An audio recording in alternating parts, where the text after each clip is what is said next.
Welcome back to my series where I take you to different party spots in Paris and not only show you the different places but also tell you about the organizers, because here the party organizers make such a difference. I would say that I look at party organizers first and then the place second. And this party at La Cité Fertile, I was so excited to go to because it's with Kluster Collective and Hors Sol, and it's my first time going to an event for either one of them. Kluster I had just discovered because of this event with Hors Sol, but I have a friend who's super involved with Hors Sol, and he's so cool and just like, oh, whatever he's into is probably also going to be cool. So that was really like the only knowledge I had about the event. And originally it was supposed to be at a warehouse outside of Paris, and the further you get from central Paris, the more enjoyable the party is for me, because it's like the people are more relaxed, nicer, the sound system is louder, it's better. So that's why I got the ticket. And then they ended up changing the location to La Cité Fertile, and I was just like, okay, well, I also like this venue and it's very close to where I live, so it's actually more convenient than having to go super far outside of Paris. So I'm excited to show you what I got into because it was such a cool night. I absolutely loved it. And if you want to see other places for partying in Paris, or you just like these videos, then subscribe so you don't miss the new ones coming out. So first, when you arrive to La Cité Fertile, there's the security and it's super relaxed. The first time I went here, I actually brought in sandwiches for me and Will, and there was no problem at all. You can go in with your water bottle, you just go inside, you're gonna have a great time. What I really like about this venue is it's like a warehouse, and then there's also an outdoor spot, and there's usually also food vendors involved. They do a lot of day parties or things that go into the night, but they end early enough to catch the metro. I've never seen anything that goes all night. And so after you go through security, when you're walking in, you go to the warehouse part to show your ticket so you can go into the dancing part. And I remember walking up and this woman was like, oh, there's going to be someone who's going to explain, not the rules, but just share what's going on with you, and then you're going to show your ticket. And I was like, okay. So I go to the next person, and they're like, oh, have you ever partied with us before? And I was like, no. And then they go on to explain, and I was really proud of myself for catching this information in French. I would say I probably only caught like 75%, but that is a strong volume of words compared to what I would have understood like a year ago from now. And they even offered to speak in English when I was like, just like, don't talk too fast. So I was like, no, I want to try in French. So what I gathered was basically they asked me if I had taken anything, and I was like, no. Well, really, I was more of like, no, because I was so proud of myself that I was sober, even though it was only 7 p.m., but super proud of myself. And they were like, okay, like no shame or whatever, but in case you need help at any point during the night, there are people wearing vests, and those are the people that you need to go to if like something's like not going wrong, but just in case you need assistance, which I thought was really nice. And it reminds me about how I didn't really see any security during the event. I saw one security guy on the dance floor at one time, but he wasn't looking like on the hunt for anything. He was just walking through. And then, of course, there's the people outside, like making sure that people with wristbands are the ones getting in and out. But even they were super relaxed. And something else that I thought was really interesting was that they said to just be discreet if you do anything, which I was like, normally I don't get any advice on how to do things. But I guess that's nice to have, because I know a lot of people who like, they don't do that at all. And I'm like, you guys like have some kind of discretion, you know? Oh, and then there's also, I don't remember what they called it because it was in French, but it's basically like a cozy area to sit and chill. And they were like, oh, you need to take your shoes off when you go in this area. And all I heard was you need to take your shoes off. And I just agreed because I was like, I have no problem taking my shoes off. But in my mind, I was thinking, what am I getting myself into? So I go inside after I show my ticket. I find my friend. It's great. It's fog, it's lights, it's people dancing. Off to the side, which was actually never been open any of the other times that I went here, was their cozy section. I really don't know what to call it, but it was so nice. And it's one of the things that I think is missing from most places in Paris when I go out, because there's just not enough space. But there needs to be a place where people can go and have conversations that is not on the dance floor. And it just makes it better for everyone involved, you know? This was right next to the coat check. I don't know the prices for the coat check because honestly, anytime you go to La Cité Fertile, you're going to be going inside and outside the entire time. And when it's cold, you're going to want your jacket.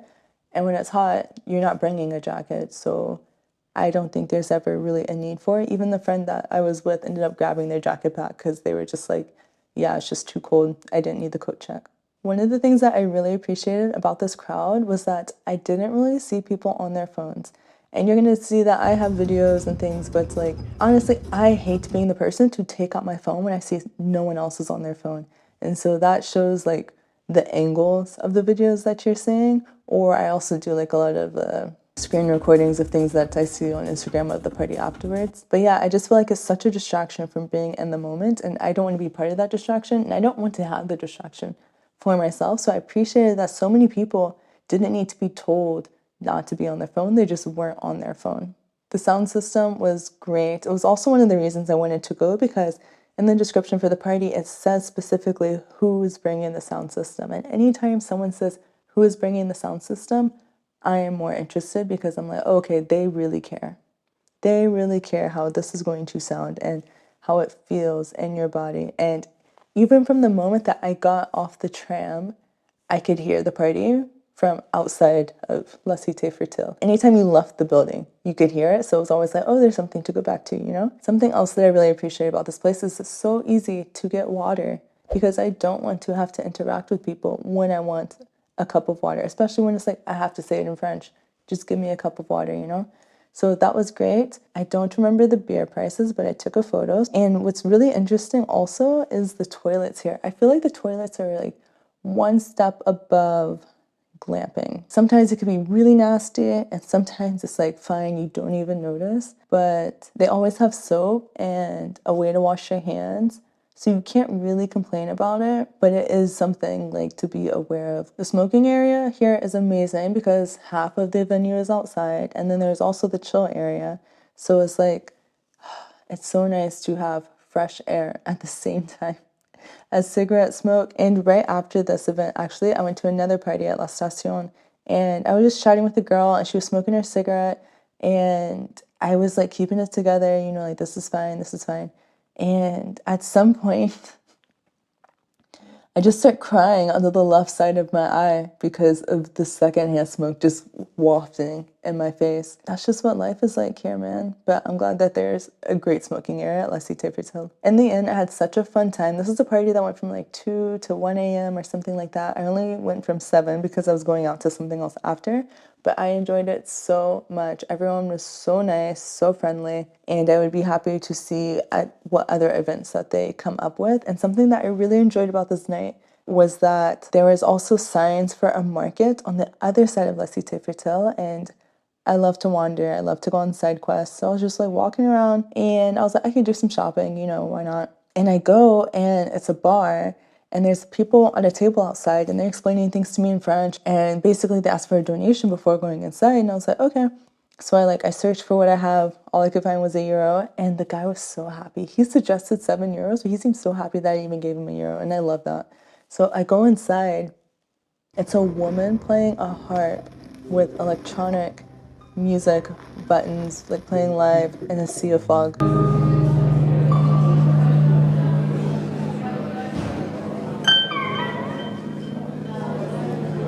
After that, I left to go find my friends. Went back. There was a band. It was a woman playing the flute and a guy playing the bass, and it was like its own event going on at the same time as the other event, just across the picnic tables. And I was just like, this is a great spot. And then right outside that cafe, there's like a mini art expo. If you look at their calendar, they'll have yoga classes. There are so many things going on at this one venue that makes me really appreciate it. So in the end, if you couldn't tell, loved everything about this combination. La Cité Fertile, Kluster, Hors Sol, the sound system that I'm going to find the name of, they were great. The only thing I would say is if you're buying your tickets to go to things in Paris, and there's an option to buy the ticket on Resident Advisor or Shotgun, I would always suggest to buy it on Shotgun because they have a better return policy in case you change your mind. Because I was debating, I was like, oh, maybe I want to resell my ticket so I have more energy to go to this other party at La Station. But the way that it works on Resident Advisor is if you buy a ticket and you decide to resell it, then they only resell the tickets if the event sells out. But if the event's on Resident Advisor and Shotgun, then it's like, what is the likelihood that's going to sell out on both before you can resell your ticket? Because there's been so many times I changed my mind last minute and I couldn't get a refund. But if you do it on shotgun, I think every single time I've tried to resell a ticket, I've gotten it back. So that's just my advice. Thanks for watching, and don't forget to subscribe, share, like, all of those things, and I'll see you in the next video.